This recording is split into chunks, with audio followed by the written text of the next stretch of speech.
professional musicians rely on being able to move freely between European countries. I travel a lot around the European Union.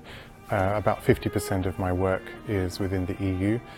I can't personally envisage any form of Brexit that will make it easier than we already have it. At the moment, you can travel to Berlin or Paris just as easily as you travel to Manchester or Newcastle. Londoner Simon Valfich happens to be the grandson of a German-born Jewish survivor of Auschwitz, and he has recently become a German citizen as a direct consequence of Brexit. It's a no-brainer.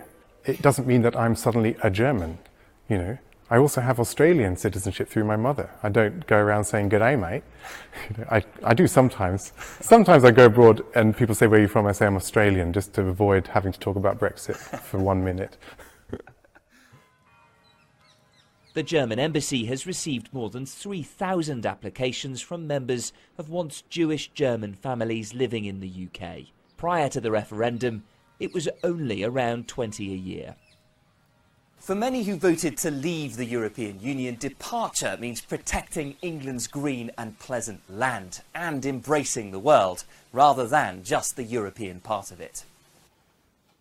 Not something Anita Lasker-Valfich agrees with. Born in Germany, Simon's grandmother has lived in the UK for more than 70 years. She was sent to Auschwitz as a 16-year-old, where she survived because she could play the cello. And then she asked me, what did you do before the war? I said, I played the cello. I said, fantastic, you'll be saved. I mean, that's how it happened.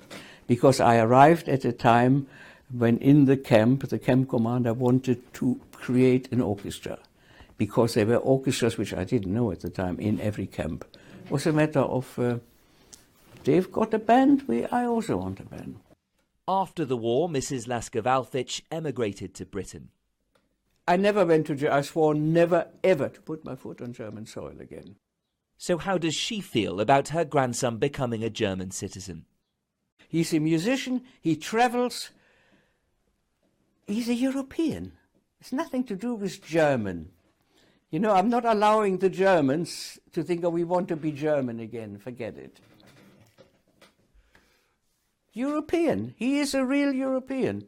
What's more important to Mrs. Lasker-Valfich is the continuation of the European Union. 70 years of peace. You see, you don't know what war is. 70 years of peace.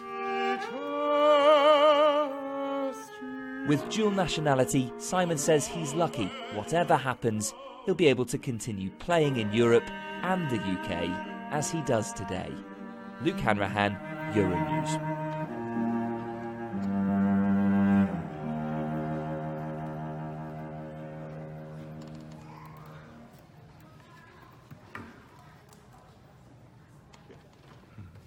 I got some words wrong, but what can you do? That was lovely, thank you. Hopefully not too many Italians watch Euronews.